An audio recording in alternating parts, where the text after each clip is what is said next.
नरकों के वर्णन के बारे में कहते हैं कि स्वर्ग में श्रीमद् भागवत नहीं है। अगर आप यहाँ चाहो तो सुन करके अपना जीवन संवार सकते हो। और कर्म प्रधान विश्व कर राखा, जो जस करहि सो तस फल चाखा। जैसा जो कर्म करते हैं उनके अनुसार वहाँ उनकी सजा होती है। परीक्षा है और उस स्थान पर कौन जाता है?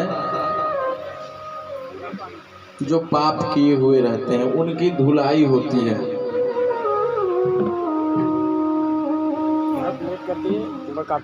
अब वही वो 28 प्रकार के नरकों के बारे में बताते हैं।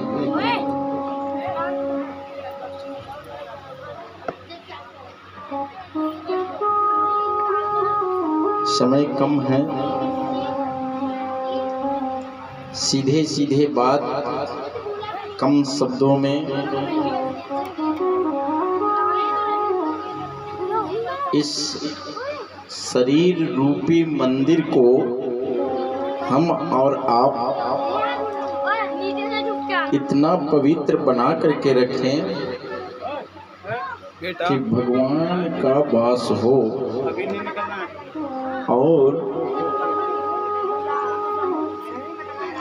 भगवान साफ सुथरी जगह पे ही आते हैं। हम गलत विचार जब करेंगे तो उस पाप के भागीदार बनेंगे।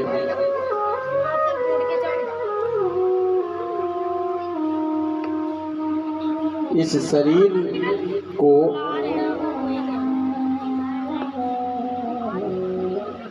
स्वच्छ रखें। एक संत जी ने तो उदाहरण दे दिया था कि भगवान मंदिर में रहते हैं कि कब्रिस्तान में रहते हैं। तो उन्होंने पूछा कि महाराज आपने कब्रिस्तान से तुलना क्यों की इंसानों की, मनुष्य की? तो उन्होंने साफ साफ कहा कि वहाँ भी मरे हुए लोग ही जाते हैं और दबाए जाते हैं।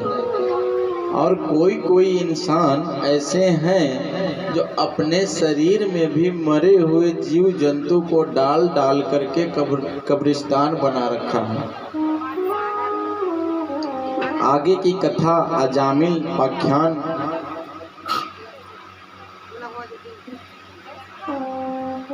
नरक का वर्णन सुनते हैं परीक्षित जी और डर जाते हैं।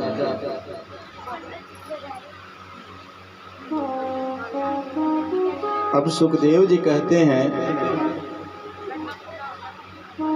कि डरने की कोई बात नहीं है। धोबी घाट पर गंदा कपड़ा ही जाता है और उसकी धुलाई होती है। जब जो कपड़ा साफ है वो नहीं जाता। अगर उस विडंबना से बचना चाहते हो आप तो बढ़िया वाली साबुन लेकर अपने हाथ से ही रगड़कर साफ कर दो।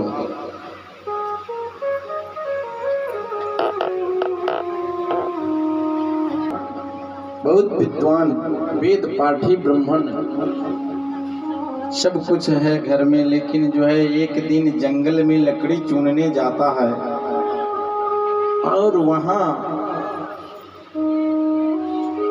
किसी स्त्री को रति की अवस्था में देख लेता है, नजर पड़ जाती है और उसका मन और तन कि उसी के साथ ही रहने लगता है।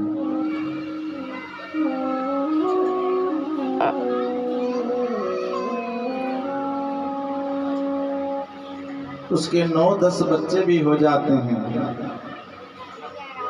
लेकिन अपने छोटे बेटे का नाम उसकी अंतिम समय आते हैं जब जम के दूत आते हैं उसे लेने के लिए। अब जोर से बुलाता है, बेटा नारायण बचा लो, बेटा नारायण बचा लो। अब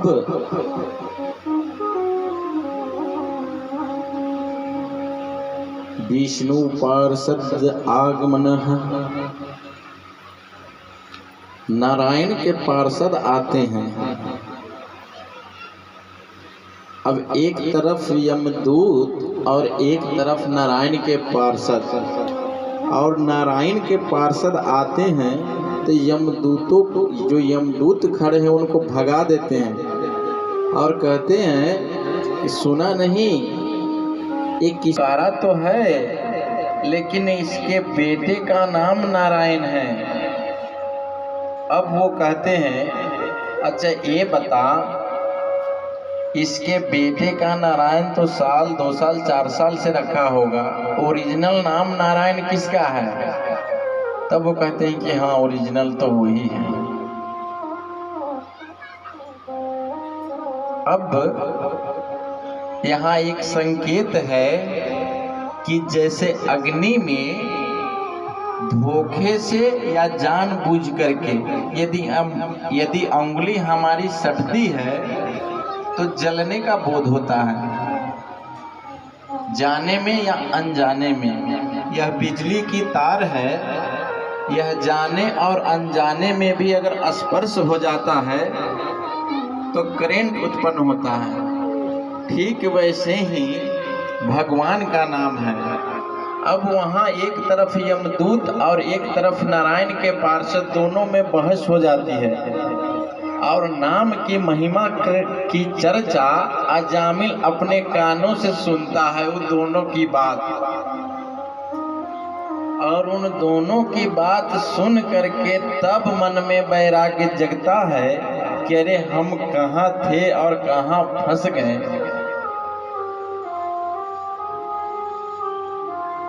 वो उस उम्र में वैराग्य का धारण करके और हरिद्वार चले जाते हैं, और इधर से यमदूत जो आए हुए रहते हैं लेने के लिए, ये अपने नरक में जाकर के मुंह पे हाथ रख देते हैं कि अरे यहाँ जितने आते हैं सब ये शब्द दोबारा मत कहो, नहीं तो अगर सुन लेंगे तो अपनी दुकानदारी बंद हो जाएगी। नाम की महिमा ही है कि नरक में अभी जितने भोग रहे हैं, तुमने जो शब्द निकाले हैं, अगर एक बार भी सब सुन लिया तो हमें सबकी छुट्टी कर देनी पड़ेगी। चुप रहो। अब यमदूतों ने कहा कि एक कैसा नाम का प्रभाव है। नाम विपद्रहा, जिन्होंने अपनी जीभ से हरि का नाम नहीं लिया, केवल उसे ही तुम्हें पकड़ के लाना है और दूसरे किसी को मत छूना। प्रेम से बोलिए श्रीमद् भागवत महापुराण की जय। अब आगे की कथा गजेंद्र मोक्ष रहता था।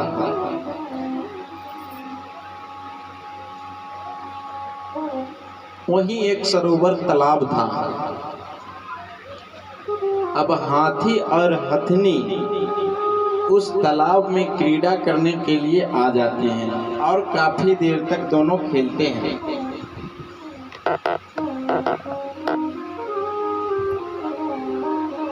उसी उपरांत हाथी का पैर ग्राह ने जकड़ लेता है। काफी प्रयास करता है हाथी कि मैं निकल जाऊं। हथनी भी प्रयास करती है, बच्चे भी उसके प्रयास करते हैं, लेकिन नहीं निकल पाते हैं। पुनः जैसे जैसे समय बीतता है वैसे वैसे उनके परिवार के एक एक उसे पानी में छोड़कर अब अपने घर की ओर निकल पड़ते हैं। यहाँ तक कि हथनी भी जो थी वो भी छोड़कर आ जाती हैं। अब हाथी बेचारा सोचता है कि हमारा शरीर सही था, हम बाहर थे, तो ये सारी दुनिया सारी संसार में हम ही उसके लिए सब कुछ थे। आज मुझे इस हालत में छोड़ करके चली गई। गजेंद्र ने बिना नाम लिए स्तुति किया।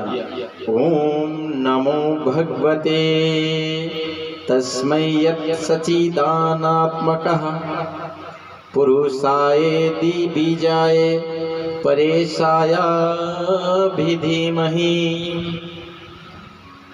गजेंद्र स्तुति तो की, लेकिन किसी देवी देवता का नाम नहीं लिया उसने। फिर दूसरा स्तुति किया। गजेंद्र मूवपर्णी विशेषम महा ब्रह्मादयो विविधलिंग विद्यमानः। हे भगवान,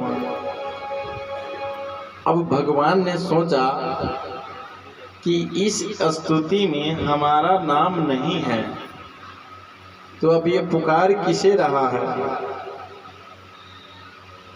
आज से जिस स्तुति में किसी का नाम नहीं होगा, तो वो स्तुति हमारी स्तुति मानी जाएगी। कृत आर्तो दुष्टवा गरुड़ मते हरिरव उपात चक्रम उतक्षिप्य शावभुंज क्रमहि।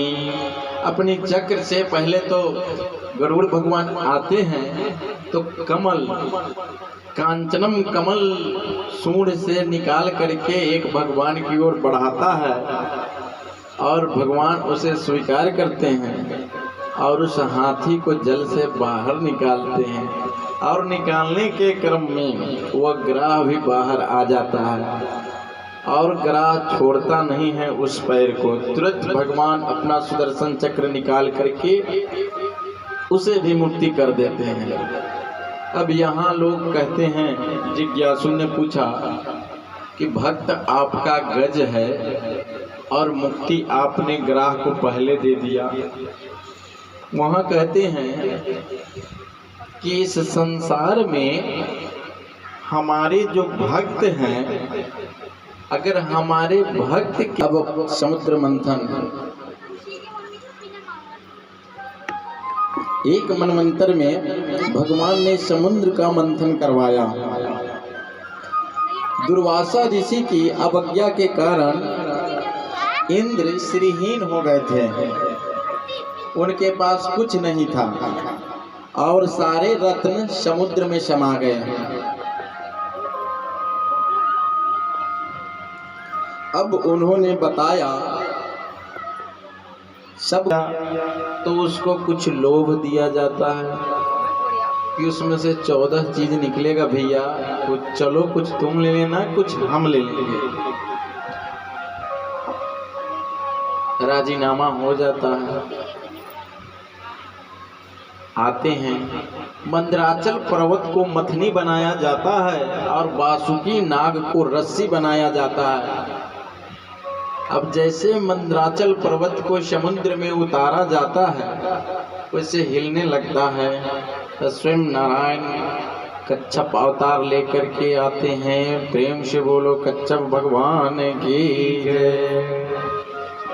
और कच्छप पे मथनी को रख दी जाती है। अब कहा जाता है कि मुंह के तरफ कौन रहेगा, पूंछ के तरफ कौन रहेगा। दैत्य कहते हैं कि हम कोई छोटे खानदान के थोड़े ही हैं, मुंह के तरफ हम रहेंगे, पूंछ की तरफ आप लोग रहो।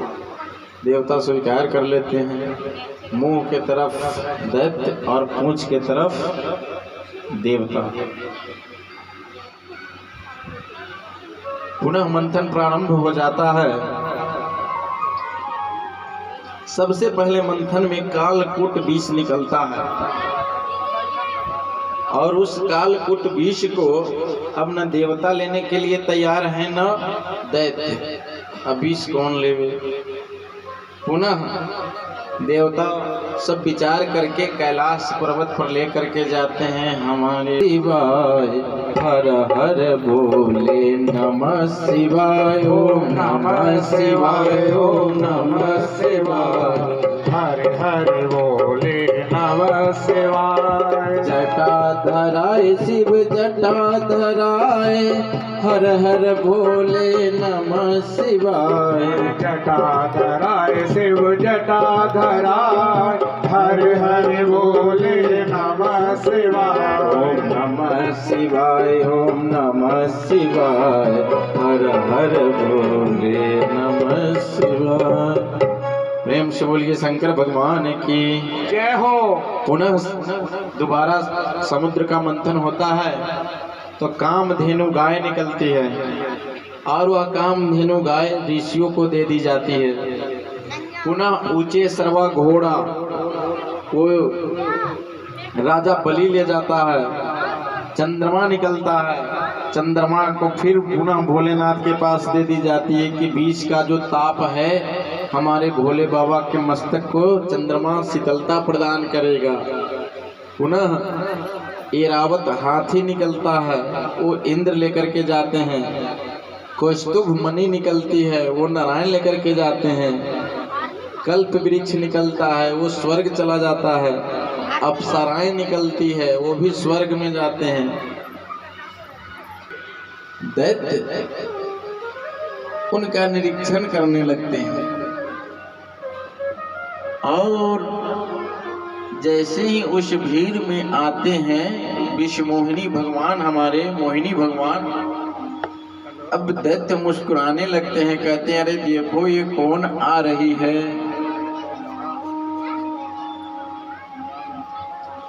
अब जैसे आते हैं नजदीक में वैसे एक दैत्य पूछता है कि अरे महारानी आप कौन हो और इतनी सुंदर, आप ये जा कहाँ रही हो, अपनी परिचय दो। अब मोहिनी भगवान कहते हैं कि अरे तुझे शर्म आती बाती है कि नहीं है, तू किसी अनजान औरत से उससे जान पहचान करना चाहता है, तू कौन है पहले तू बता। तो एक दैत्य कहता है कि हम भी ऐसे वैसे नहीं हैं, पराशर ऋषि के वंशज हैं और हमारी दो भाइयों की लड़ाई चल रही है। तो लड़ाई किस चीज की चल रही है? तो ये अमृत के लिए लड़ाई हो रही है। वो कहते हैं आप इस समय आ ही गए हो तो आप अपने हाथों से हम लोग का बंटवारा कर दो। तुरंत मोहिनी भगवान बोले कि तू मूर्ख भी है, एक अनजान नारी पर इतना जल्दी भरोसा कर रहा है, क्या पता है कि मैं तुझे पिलाऊंगी कि नहीं पिलाऊंगी, कि उन्हें ज्यादा पिला दूंगी, तुम्हें कम, तुम्हें ज्यादा उन्हें कम। तब तक तीसरा दैत्य बोलता है कि अरे ये तो ऊंचे खानदानों की मालूम होती है, इसके विचार बहुत सुंदर हैं, अब तो हम लोग का बंटवारा मैं इन्हीं से कराऊंगा। ये काम करो, ये अमृत कलश में जो गाढ़ा वाला माल अंदर है ये मैं तुम लोग को पिला दूंगी, और ऊपर जो पानी पानी वाला जो है क्यों ना दो बूंदी सबको पिला दूं, झगड़ा भी तुम्हारा खत्म हो जाएगा, वो भी ठीक हो जाएगा। अब दैत्य लोग प्रसन्न हो गए है कि हाँ हाँ हाँ ऐसा कर लो, लेकिन गाढ़ा। और हमारे मोहिनी भगवान देवताओं को खिलाते रहते हैं अमृत और देखते रहते हैं दैत्य की तरफ, और मुस्कुरा सब देवताओं को लोग पीते हैं।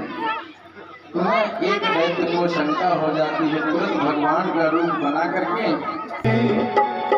गोपाल मेरो है, गोविंद मेरो है, गोपाल मेरो है, गोविंद मेरो है, गोपाल मेरो है।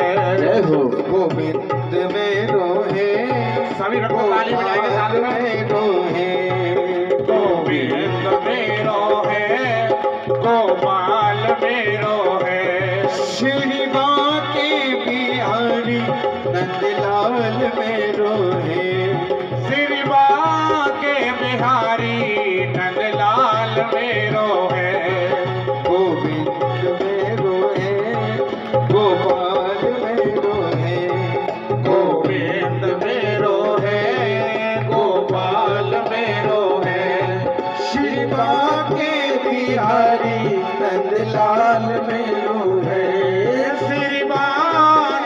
बिहारी नंदलाल मेरो है। गोविंद मेरो है गोपाल मेरो है। गोविंद मेरो है गोपाल मेरो है। श्री राधा किशोरी नंदलाल मेरो है। श्री राधा किशोरी नंदलाल मेरो है। श्री राधा किशोरी नंदलाल मेरो है। श्री राधा किशोरी नंदलाल मेरो है। गोविंद मेरो है गोपाल मेरो है। गोविंद मेरो है गोपाल मेरो है। गोविंद मेरो है गोपाल मेरो है। गोविंद मेरो है गोपाल मेरो है। प्रेम से बोलिए श्री वृंदावन बिहारी लाल की जय हो। मय्यम पंडित मानिनानाम कृष्णं मल्लियुर्मुपसृत्य गोपामे चक्रुर्प्रियम महा। हमारे कन्हैया ने किसी भी भगवान का अभिमान, और दशमी को इंद्र ने आकर माफी मांगा कन्हैया से, और एकादशी के दिन नंद बाबा को समय का पता नहीं चला और वो 12 बजे रात को निकल गए स्नान करने के लिए जमुना जी में।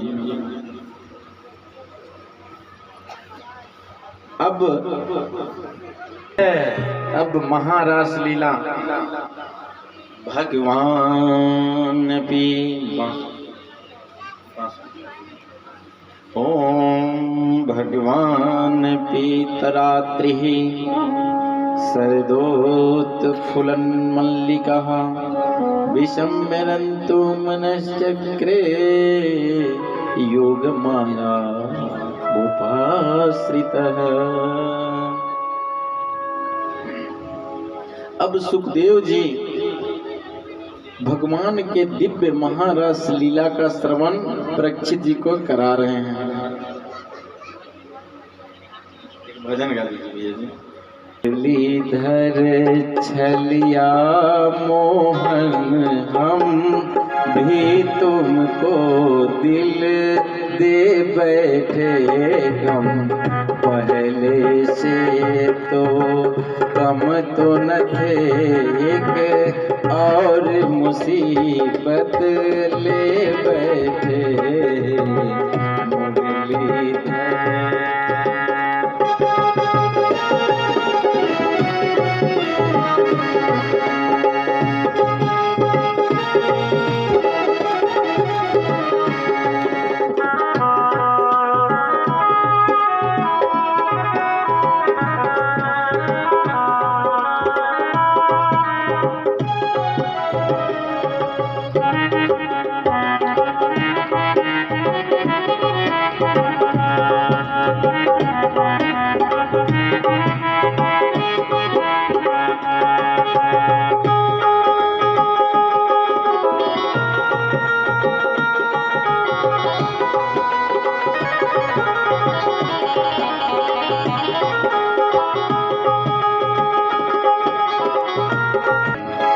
आँखें कहती है सुंदर हो,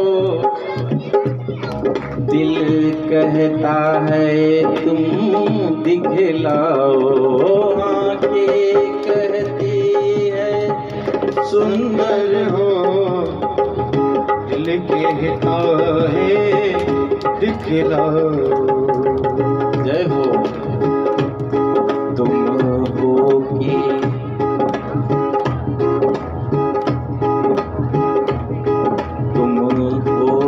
सामने आते नहीं, फिर कैसे कहें तुम मेरे हो। मुरलीधर छलिया मोहन हम भी तुमको दिल दे बैठे मुरलीधर। धरे चलिया मोहन।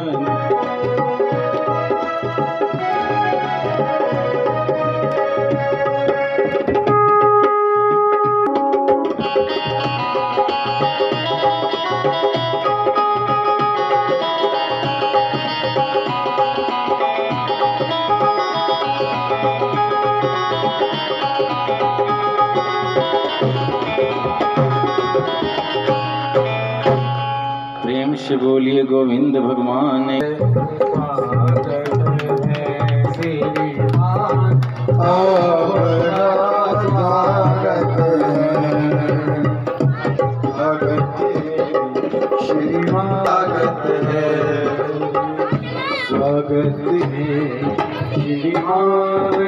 सम्माननीय श्री विवेक प्रजापति जी,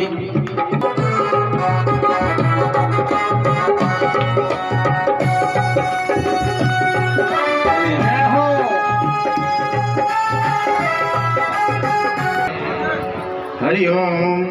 श्री विष्णु विष्णु विष्णु श्री मद भगवतो महापुरुषस्य विष्णुराज्ञा प्रवर्तमानस्य द्वितीये प्राते श्री श्वेतवाराकल्पे जम्बूद्वीपे भरतखंडे भारतवर्षे अंतर्गत हस्तिनापुर राज्य जमुना तीरे पश्चिमी तटे अंतर्गत नागलोई क्षेत्र प्रेमनगर गली संख्या 6 यजमानस्य अपना अपना नाम ले लीजिए, गोत्र का नाम ले लीजिए। अहम अमुक यजमानस्य अमुक गोत्रस्य उत्पन्न हो शुभ मासे चैत्र मासे शुभ पक्षे कृष्ण पक्षे शुभ पुण्योतिथम त्रयोदशम तिथो अंतर्गत अहम अष्टम दिवसीय श्रीमद् भागवत रुक्मिणी मंगल विवाह कन्यादान संकल्प वस्त्र जो भी कुछ है उसको में शब वस्त्र को शब पैसे को एक संस्था के कोई तिवारी जी हो, राजकिशोर जी हो, अमरजीत जी हो, एक जो है कि ऐसे कर लें और वहाँ पे एक बर्तन में पात्र में रख दें, एक थाली में